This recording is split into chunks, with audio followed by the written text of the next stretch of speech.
तो चलो, जैसे कि जो अब हम लोग शुरू करेंगे मुग़ल काल में, ठीक है। देखो, मुग़ल काल में है ना, किसान लोग थे। वो क्या काम करते थे, कैसे करते थे, इसके बारे में जानने का हमारे पास क्या आधार है?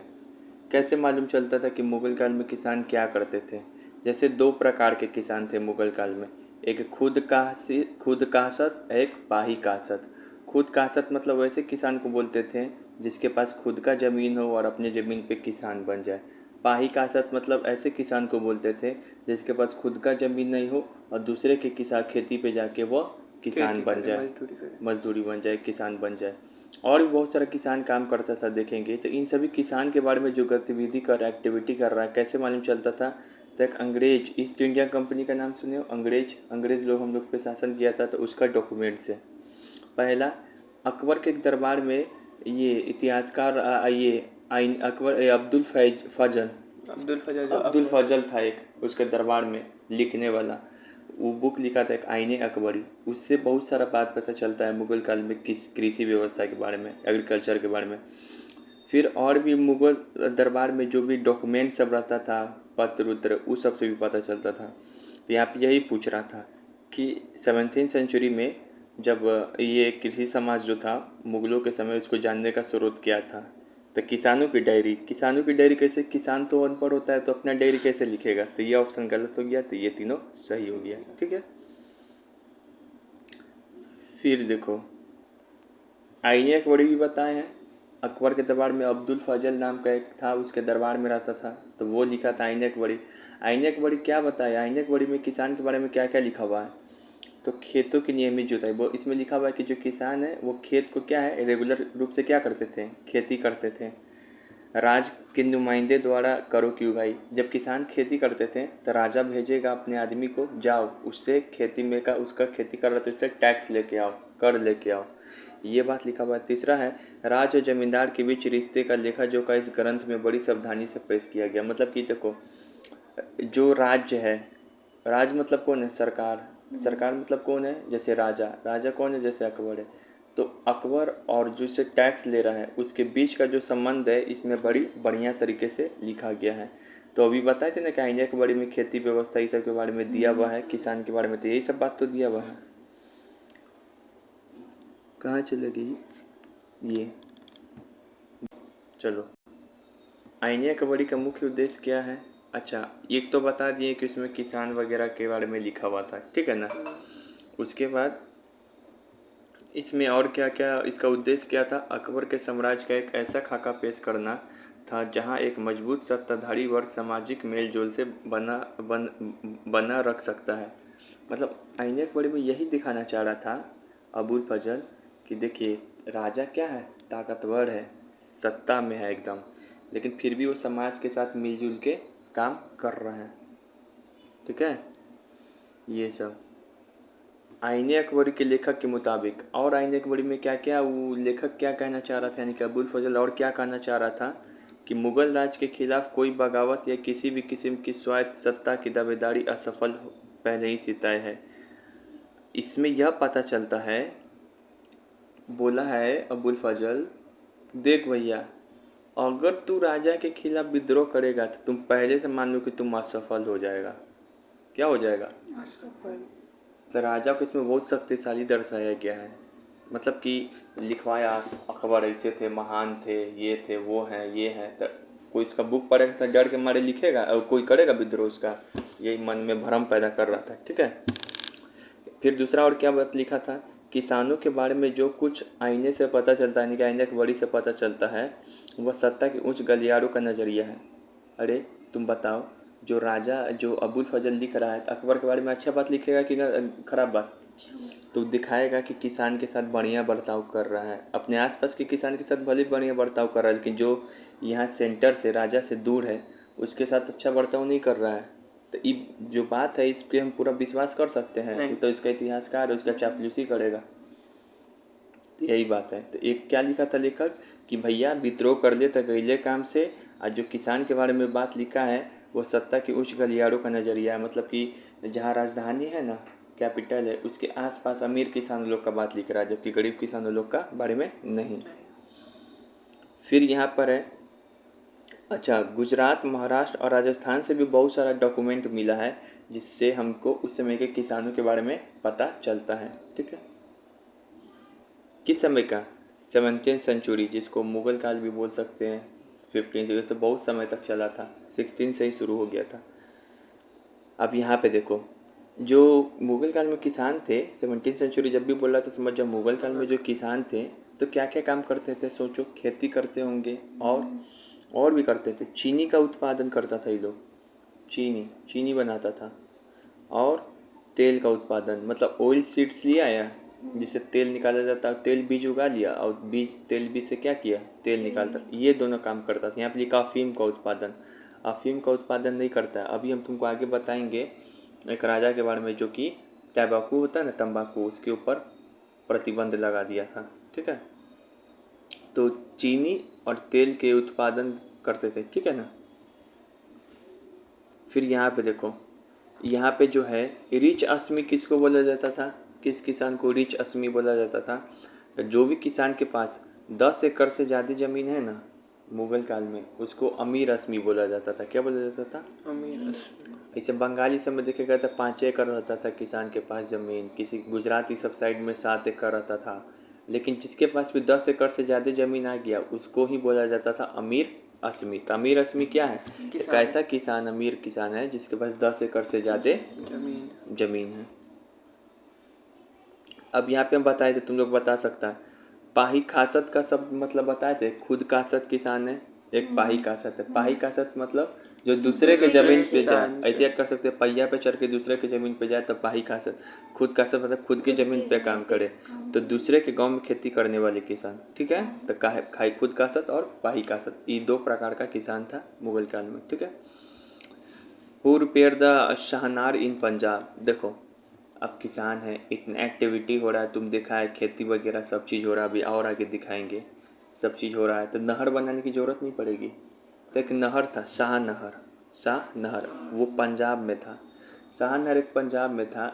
उसका निर्माण कौन कराया इसके बारे में नहीं पता चलता, लेकिन एक बार है ना वो ख़राब हो गया था तो उसको मरम्मत कराया। तो मरम्मत कराया इसके बाद तो समझ में आ रहा है, नहर की ज़रूरत है, नहर की ज़रूरत है। तो नहर की ज़रूरत है ना, ये कौन था, इस नहर को रिपेयर कौन कराया था? शाहजहाँ। शाहजहाँ का नाम सुना है, जो ताजमहल बनाया है, तो शाहजहाँ ही किया था। ठीक है। फिर यहाँ पे देखो, और देखो ये कितना इंटरेस्टिंग चीज़ है यहाँ पे। एक होता था, देखो ये एक जो मुग़ल काल में ना सिंचाई के लिए है ना, कुआं से पानी निकाला जाता था नीचे से। ठीक है ना, तो कुआं से कितना तुमसे एक एक बाल्टी करके निकाल देते हैं, उससे तो निकालते रह जाएगा। तो ये व्हील है, इन सब में ना बाल्टी लगा हुआ है बहुत सारा, ये इसी से नचता है, इसी को बोलते हैं रहत। हाँ, इसी से नचाएगा तब पानी ऊपर आते जाएगा, उस साइड गिरते जाएगा, नीचे से आते जाएगा। डिज्नीलैंड का झूला नहीं होता है ऐसे, तो वही रहत, इसको क्या बोलते हैं? रहत।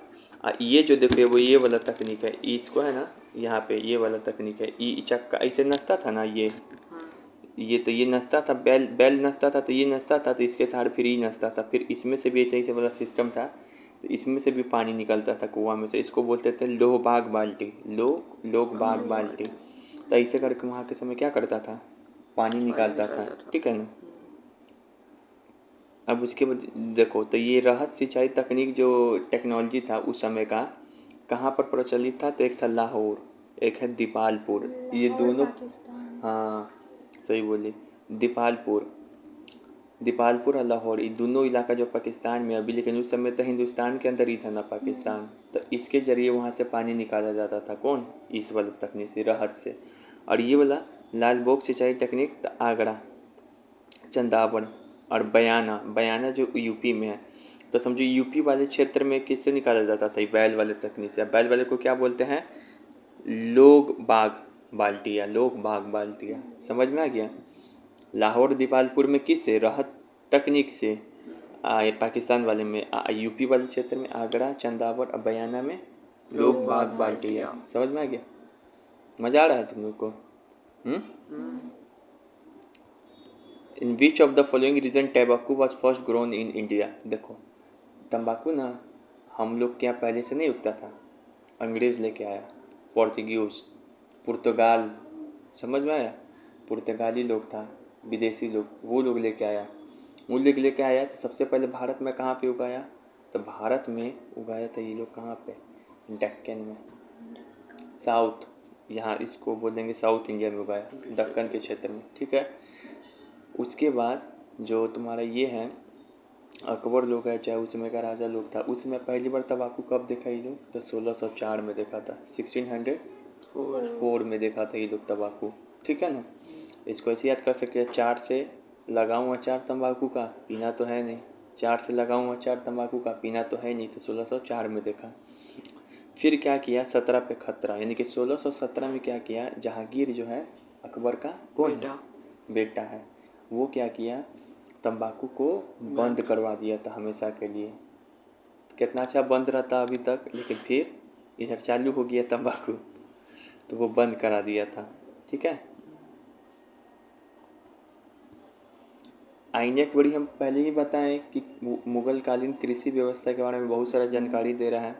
तो उसके अनुसार फसलों का क्या क्या प्रकार था, तो 2 मौसम होता है, ठंडा गर्मी, 3 मौसम होता है इसलिए, लेकिन यहाँ पे 2 मौसम दिया, तो 2 मौसम में मिला के आगरा है ना, आगरा एक जगह है मुगल काल में, आगरा बहुत फेमस क्या था, वहाँ का राज्य था, प्रांत था, उसमें 39 किस्म का फसल उगाया जाता था, दोनों सीजन में मिला के, समझो कितना एग्रीकल्चर डेवलप था उस समय।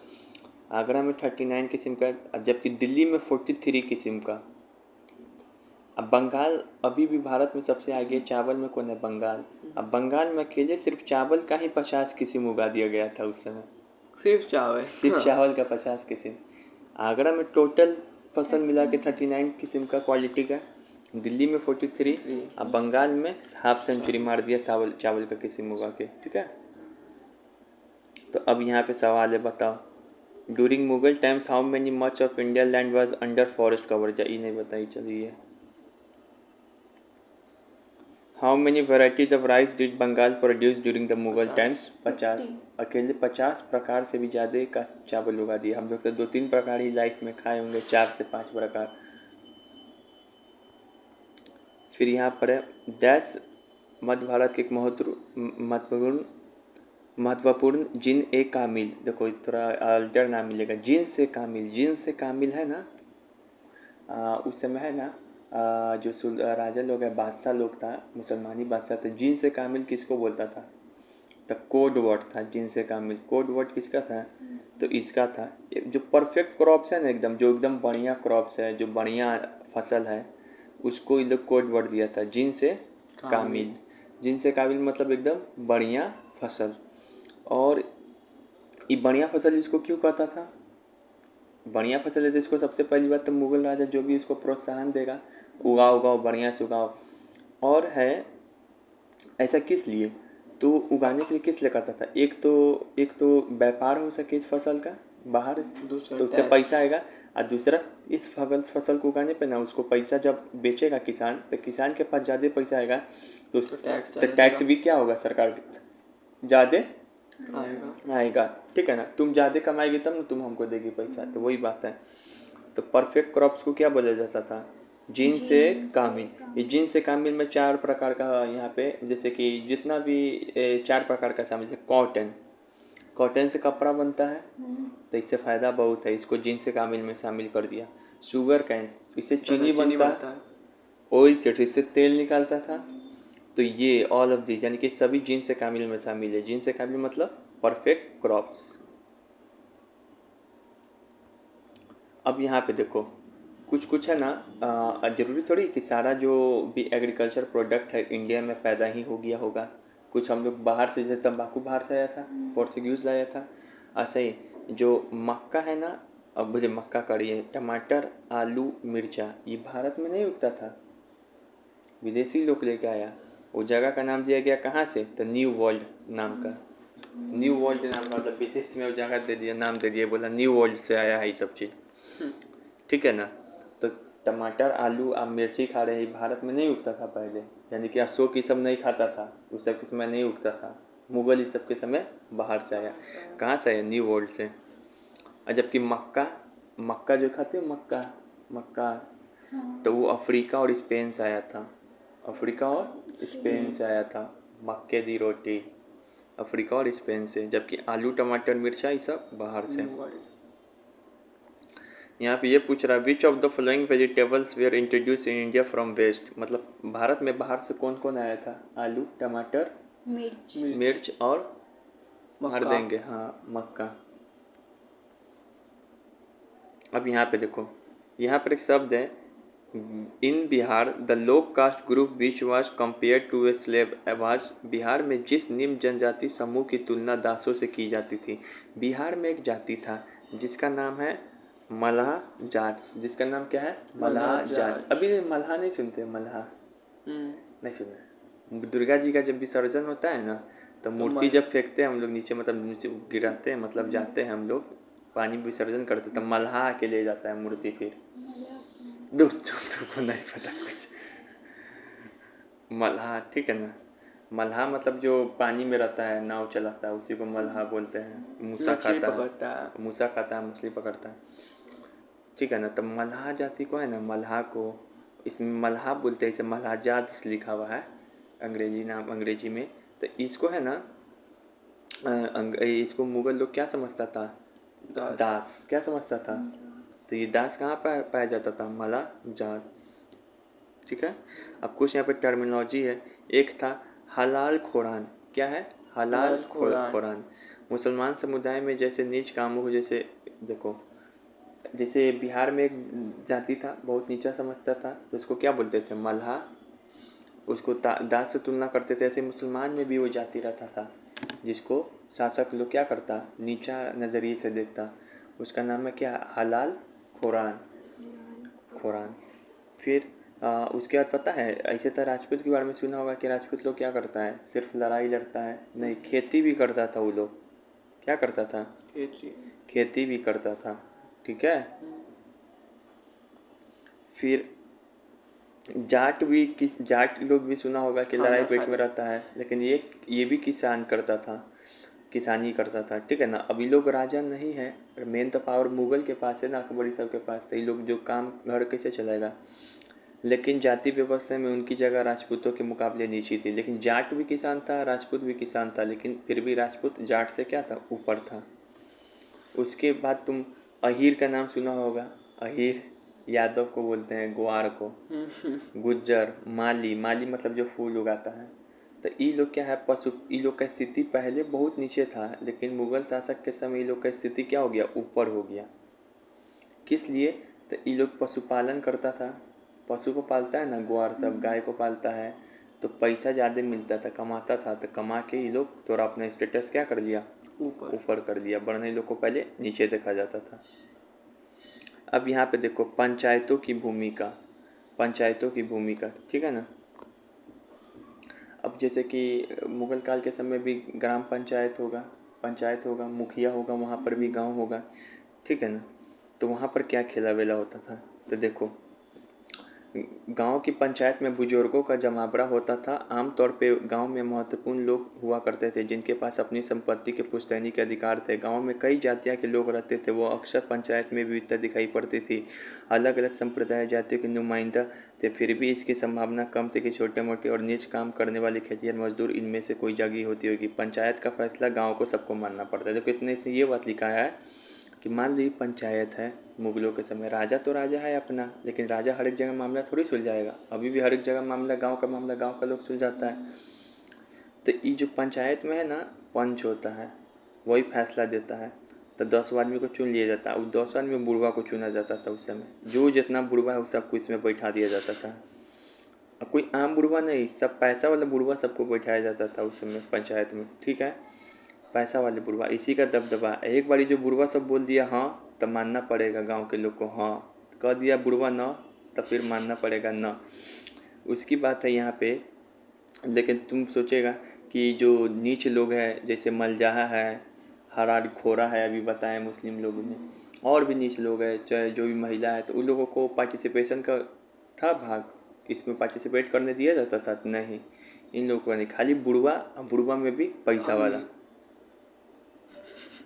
उसके बाद पंचायतों का सरदार एक मुखिया होता था जिसे मुकद्दम या मंडल कहते थे। देखो जो मुखिया है ना, पहले मुखिया को क्या कहते थे?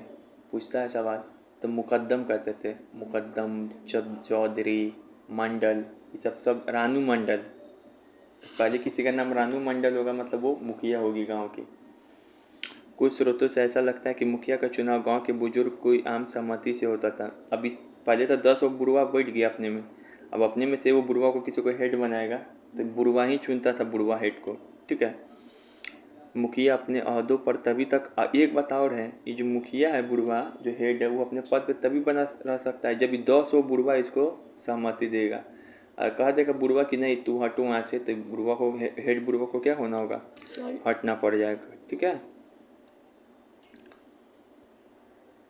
बुजुर्ग उसे बर्खास्त कर सकते थे। गांव के आमदनी व खर्चे का हिसाब किताब अपनी निगरानी में बनवाना मुखिया का मुख्य काम था और इसे पंचायत के पटवारी में इससे मदद मिलती। पटवारी एक होता है, पटवारी का भी एग्ज़ाम होता है, यहाँ नहीं होता है बिहार में, यूपी में अभी पटवारी का एग्ज़ाम होता है।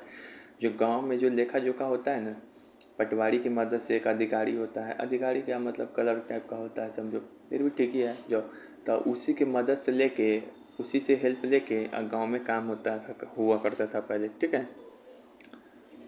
पंचायत के खर्चा गांव के उस आम खजाने से चलता था जिससे हर व्यक्ति अपना, अच्छा पंचायत में पैसा कहाँ से आ रहा है गांव चलाने के लिए, साफ सफाई करने के लिए राजा पैसा नहीं दे रहा है, खुद गांव का जितना विलेज का जितना लोग है ना सब कंट्रीब्यूट कर रहा है, पैसा दे रहा है, एक जगह पैसा जमा हो जा रहा है, फिर बुढ़वा लोग डिसीजन ले रहा है इस पैसा को क्या करना है, ठीक है ना, यही बात बताया जा रहा है।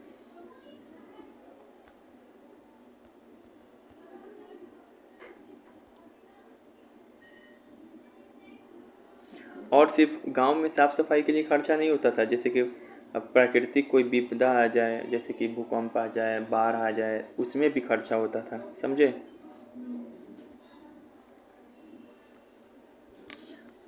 और इसमें ये था कि शादी व्यवस्था भी है ना, शादी व्यवस्था भी करवाना है, इस सब का भी खर्चा का देख इसी पैसा से होता था कि गांव में शादी करवाना है इन लोगों को कैसे कैसे।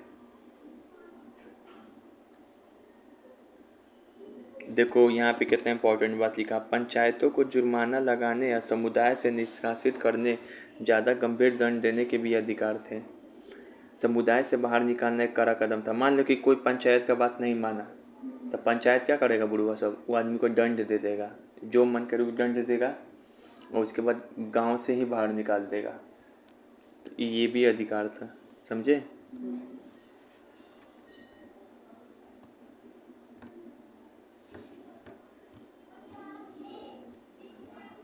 यहाँ पे देखो, पश्चिम भारत खासकर राजस्थान और महाराष्ट्र जैसे प्रांतों में संकलित दस्तावेजों में कई ऐसी अर्जियाँ जिनमें पंचायतों से ऊंची जाति हुए राज्य के अधिकारियों के खिलाफ जबरन कर उगाही बेगारी वसूली की शिकायत की गई। आमतौर पर ये अर्जियाँ ग्रामीण समुदाय से निचले तबके के लोगों लगाते थे। अब जैसे मान लो कि है ना कोई नीचे टैक्स ले रहा है, कोई आदमी टैक्स दे रहा है, लेकिन ऊपर वाला अधिकारी आ रहा है ये आदमी से 10 रुपये की जगह 20 रुपये ले रहा है, तो ये जाता था कहाँ, बुढ़वा सबके पास कि 10 रुपये की जगह 20 रुपये टैक्स ले रहा है, लेकिन बुढ़वा भेदभाव कर देता था, कहता था नहीं ऐसा तो नहीं है, वो कहता था वो मानना पड़ता था। हाँ। अब यहाँ पे देखो भ्रष्ट मंडल, देखो बुढ़वा लोग कैसे क्या करता था, बेईमानी करता था। देखो पटवारी बताया था, पटवारी के साथ मिल के काम करता था, तो पटवारी ही हिसाब रखता था, किताब वगैरह ये सब लिखा जो कि किसको कितना देना है, ये पटवारी के साथ मिल जाता था बुढ़वा सब, ठीक है ना। तो उसमें क्या करता, हिसाब में हेर बदल कर देता, किसी का जितना ज़मीन उसको ज़मीन का भी कम साइज कर देता, फेर बदल पटवारी के साथ मिल के घूस करता था। इसी का लिखा भ्रष्ट मंडल, यानी कि भ्रष्ट मुखिया किसके साथ मिल जाता था, पटवारी के साथ, ठीक है। मज़ा आ रहा है। अच्छा यहाँ पर एक जजमानी व्यवस्था, जजमानी व्यवस्था क्या है, तो ये देखो उदाहरण के तौर पर 18वीं सदी के स्रोत बताते हैं कि बंगाल में जमींदार उनकी सेवाओं के बदले लोहार, बढ़ई, सुनार तक को रोज का भत्ता और खाने के लिए नकदी देते थे। इस व्यवस्था को जजमानी कहते थे। हालांकि यह सब 16वीं और 17वीं शताब्दी में बहुत इस्तेमाल नहीं होता था। देखो जजमानी क्या होता था, तो देखो इस जजमानी शब्द का जो बहुत अच्छा से इस्तेमाल होने लगा समझो अकबर ई सब के समय, नहीं अकबर के भी बाद, ठीक है ना, 18वीं सेंचुरी में, जबकि 15वीं या 16वीं सेंचुरी में ये शब्द का इस्तेमाल नहीं होता था, ठीक है। देखो जो लोहार होता है बढ़ई, लोहार मतलब जो लोहा लोहा का काम करता हो, बढ़ई मतलब जो बढ़ई का काम करता हो, सुनार मतलब सुनार का काम करता हो। तो ये लोग जमींदार का काम करता था। जमींदार को कोई काम, जमींदार मतलब ज़मीन का मालिक। जमींदार को कोई काम कराना है, एक्टिव रहो ना, सो रहा है का। नहीं, जमींदार सुन को रहा हूँ। जमींदार का काम कराना है अपना, सोना ही बनवाना है मान लो तनिक से, तनिक से वाला ऑप्शन लेते हैं, तो वो काम करा लेगा जमींदार। और उसको क्या करेगा, रोज़ कुछ भत्ता दे देगा, पैसा देगा, और खाने के लिए नकदी देगा, ठीक है ना। और कुछ उसके बाद और भी कैश भी देगा, मतलब काम करा लिए, काम के बदले जो रोज़ तुमको रोज़ पे रोज़ कुछ ना कुछ दे रहे हैं, पैसा और कैश दे रहे हैं खाने पीने के लिए और अपना जीवन जीने के लिए, उसी को बोलते थे जजमानी व्यवस्था। क्या बोलते थे? तो ये लोग हमेशा थोड़ी ना बनाता, हमेशा थोड़ी जब ऐसा बनाता होता था तब मिलता था, ठीक है। उस टाइम पर सुनार लोग भी अमीर रहता होगा। जजमानी व्यवस्था, सुनार सुरवे सब मिले।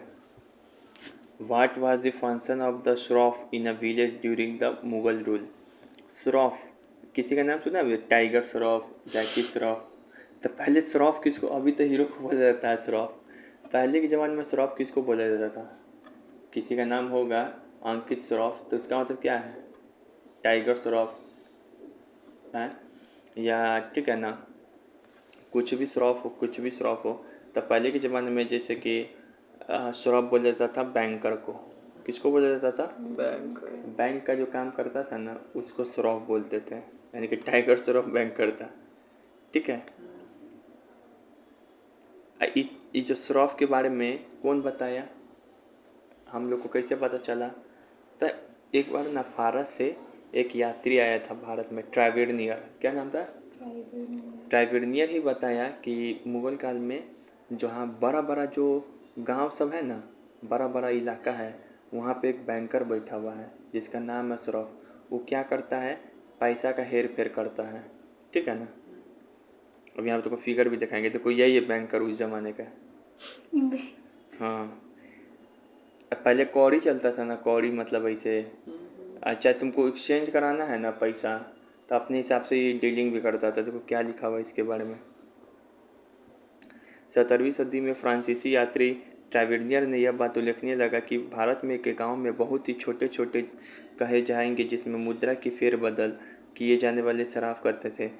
एक बैंकर की तरह सराफ हवाला भुगतान करते थे और अपनी मर्जी के मुताबिक पैसे के मुकाबले रुपये की कीमत बढ़ाते थे, कौड़ियों की देते थे और कौड़ियों के मुकाबले पैसे की। मान लो तुम पहले कौड़ी चलता था, ऐसे कुछ ये चीज़ लीजिए और उसके बाद उसको पैसा मिलता था, ठीक है। तो यही सब ऐसे तौल तौल के देता था पैसा। तो मानिए 4 कौड़ी का भी कुछ मिलता होगा। हाँ वही चीज़ है, वही सब चीज़ तो बता। कौड़ी अभी हमारे लॉकर में पड़ा रहता है। हाँ तो जाके इसको देगा ना श्रॉफ को, ठीक है, ये श्रॉफ है। अब देखो इतना सारा चीज़ देख लिए। अब उस समय मुगल काल में महिला लोग क्या करती थी? महिला लोग भी बनाती बहुत थी। काम करती थी। तुमको क्या लग रहा खाली घर में बैठी रहती थी? बहुत काम करती थी उस समय महिला लोग। यहाँ देखो, महिला और पुरुष कंधे से कंधे मिलाकर खेतों में काम करते हैं, यानी कि महिला भी खेत में काम करती थी, पुरुष भी काम करती थी। पुरुष खेत क्या करते थे, जोतते थे, और महिला हल चलाती थी, हल लेके बढ़ती थी। महिला बुआई निराई, महिला बुआई करती थी, कटाई मतलब काटना फसल, ये सब फसल का दाना निकालना ये काम करती थी। फतेहपुर सीकरी एक किला है आगरा में, अकबर बनाया बहुत बड़ा किला। तो किला में भी क्या बन रहा था ना जब, तो किला में पत्थर तोड़ती थी ये लोग बनाने के लिए, किला को बनाने के लिए पत्थर से बनेगा किला। पश्चिम भारत में राजस्वला महिला को हल या कुम्हार के चाक छूने की इजाज़त नहीं थी। लेकिन देखो कई जगह है जहाँ पे मान्यता था कि वहाँ पर महिला को काम करने का अधिकार नहीं है। तो इसी में से एक एग्जांपल है कि जो पश्चिम भारत है, पश्चिम भारत किधर हो गया बताओ? राजस्थान। पश्चिम भारत इधर हो गया, राजस्थान गुजरात ये सब साइड में। तो वहाँ पे राजपूत लोग रहता था, राजपूत लोग महिला को ज़्यादा निकलने नहीं देता है, घूंघट उंघट में ही रखता है। तो वहाँ को कुम्हार चाक छूने का उसको इजाज़त नहीं था। बंगाल में अपने मासिक धर्म के समय महिलाएं पान के बाग में नहीं घूम सकती थी। मतलब महिलाओं को एक प्रॉब्लम होता है, तो अगर वो प्रॉब्लम हो जाएगा तब पान के बाग में नहीं घूमने दिया जाएगा। यहाँ पे किसी कौन सा नियम है, पान वाला में नहीं जाने दिया जाएगा, पान में काम नहीं करने दिया जाएगा। बंगाल में नियम था। बंगाल में जोंग टोंग ज़्यादा होता है। अभी तो पीक पे होगा। सूत काटने, बर्तन बनाने के लिए मिट्टी को साफ करने गूंजने और कपड़ों पर कढ़ाई जैसे दस्तकारी के काम महिलाएं करती थी। मतलब सूत काटने मतलब समझा, ये जो नहीं होता कपड़ा मत बनाने के लिए, मतलब कि रस्सी काटना ऐसा टाइप का तुम समझ सकते हो। कपड़े पे कढ़ाई करना वो तो अभी भी करती है, वो सब काम करती थी।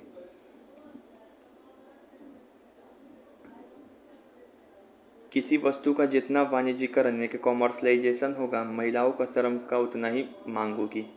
देखो, महिला ही नीचे से जुड़ी हुई थी। अगर कोई कंपनी है, फैक्ट्री है, तो पुरुष बीच में है, लेकिन नीचे से सारा सामान ला के पुरुषों को दे रही है महिला, और ये पुरुष दे दे रहा है कंपनी का। तो कंपनी का जितना मांग होगा उतना ही, मान लो कंपनी का जितना मांग होगा उतनी महिला क्या करेगी, काम करेगी, प्रोडक्शन इसको पैसा मिलेगा। ठीक है। किसान और दस्तकार महिलाएं जरूरत पड़ने पे ना सिर्फ खेतों में काम करती थी, बल्कि नियुक्तियों के घरों पर भी जाती थी और बाज़ारों में भी।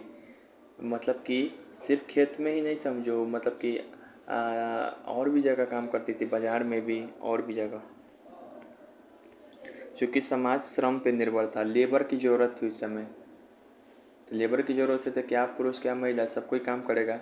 और एक चीज़, महिला को और भी इस कारण इम्पोर्टेंट साधन समझा जाता था उस समय, क्योंकि उस समय है ना बच्चा पैदा करती थी, उस बच्चा नहीं पैदा करेगी तो कैसे वंश आगे बढ़ेगा, इसी कारण। इसमें किसान को दस्तकार समाज में से समाज के जो संभ्रांत, कई ग्रामीण संप्रदायों में शादी के लिए दुल्हन की कीमत अदा करने की ज़रूरत होती थी, ना कि दहेज की। उल्टे महिला को पैसा दिया जाता था कि शादी कर लो, और अभी हम लोग महिला पैसा देती है दहेज के रूप में। पहले क्या था, दूल्हा पैसा देता था। दूल्हा पैसा देता था। यूँ बात लिखा हुआ है, बेवफाई पर बेवफाई के शक पर ही महिला को भयानक दंड दिया जाता था। अगर मान लो कोई कपल है, मीनू और सीनू, अगर इसमें कोई बेवफाई कर दी महिला तो उसको भयानक दंड दिया जाता था।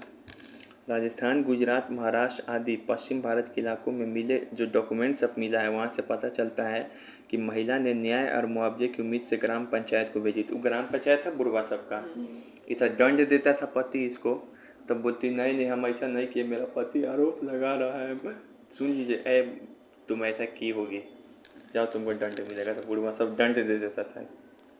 महिलाएं न्याय की मांग करती थी, किससे, वही ग्राम पंचायत से। समझ में आया? हिंदू और मुसलमान महिलाओं को जमींदारी उत्तराधिकार में मिलती थी, जिससे बेचने अथवा गिरवी रखने के लिए स्वतंत्र फ्रीडम थी। मतलब देखो, अब बंगाल में तो महिला जमींदार भी पाई गई, महिला भी जमींदार बन सकती थी, पुरुष ही नहीं। उसको अपने पिता की ज़मीन मिल गया, वो अपने पिता की ज़मीन को क्या कर सकती थी, खरीद सकती थी या फिर बेच सकती थी, और ज़मीन को भी खरीद सकती थी, बेच सकती थी। महिला का स्थिति ठीक है दिख रहा है।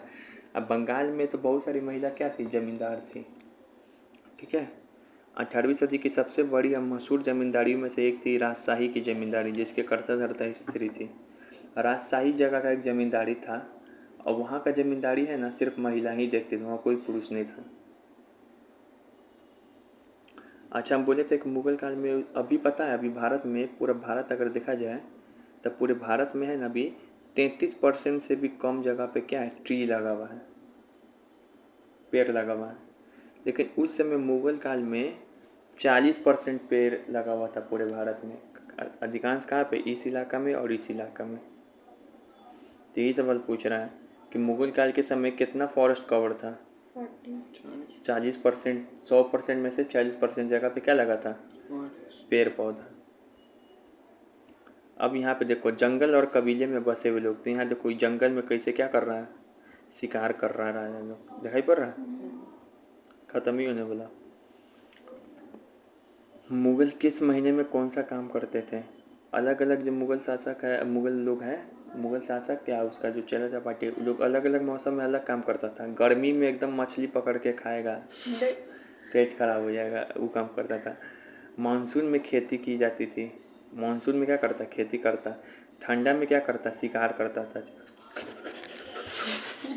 गोली निकलने चलेगा इतना ठंडा में, उल्टा काम कर रहा। गर्मी में करता शिकार, ठंडा में पकड़ेगा मछली।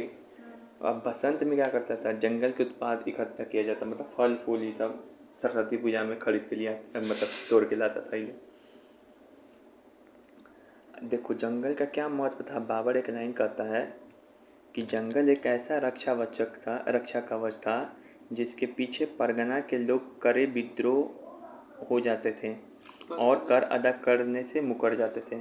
मान ले कि आया अधिकारी टैक्स लेने के लिए लोगों से, अभी लोग का के गया इस जंगले में छुप गया, जो जो करे के का घुसवे नहीं करता था उसमें। एक तो ये करता था, और क्या है कि मान लो ये जो नॉर्मल जगह तो यहाँ रहेगा तो टैक्स देना पड़ेगा, खेती करेगा, ये चल गया आदमी आदिवासी चल गया इसमें जंगल में तो वो खेती लोग करने जंगल में नहीं आते। नहीं आता था, डर के मारे तो खेती नहीं करता। अब बोले वहाँ पे अपने जो कर रहा वहाँ पे टैक्स नहीं लगता था। तो इसलिए बाबर बोला है कि जंगल एक ऐसा रक्षा कवच था, ये बचाता था लोगों को, जिसको ज़्यादा दिक्कत हो जंगल में चल जाता था। तुम लोग रहती तो सराहते पानी तो लोग जंगल में भाग जाते। बाबर बगीचा का बहुत बड़ा प्रेमी भी था। अब यहाँ पे देखो, सिंध इलाका में कबीलाई सेनों की 6000 घुड़सवार और 7000 पैदल सिपाही थे। चलो असम में है ना एक अहोम नाम का राजा था। असम में कौन सा था? अहोम। वो लोग है ना अपने अपने जो सेना रखता था उसका नाम था पायक। क्या नाम था? पायक। ये सेना लोग को ना जमीन देता था और उसके बदले सेना लोग इसको सेवा देता था राजा को युद्ध पड़ने पे। अहोम राजा को इतना अधिकार हो गया था, बोला था जंगल में तो पहली बात कोई मारतो ना हाथी, अब कोई मारतो तो वो हाथी मारतो तो हमरा ला के देता हो, अब कोई तो माराई के ना हो, खाली हम मार सकली हुआ। अहोम राजा बोला कि जंगल में हाथी मारने का अधिकार सिर्फ किसका है? मेरा है। इतना अहम हो गया। वो बोला कि कोई और हाथी नहीं मार सकता, बाकी छुछुंदर मारो, बैल मारो, हाथी तो कोई नहीं मारेगा। हाथी सिर्फ वैसे ही संगी है, पगला है। तो बोलो कौन राजा बोला था? The capture of wild elephant was declare A royal monopoly by which rulers? Ahom Kings. Capture करेंगे एलिफेंट का कौन करेगा? सिर्फ अहोम किंग्स। ठीक है। तो अब हम लोग नया चैप्टर पढ़ते हैं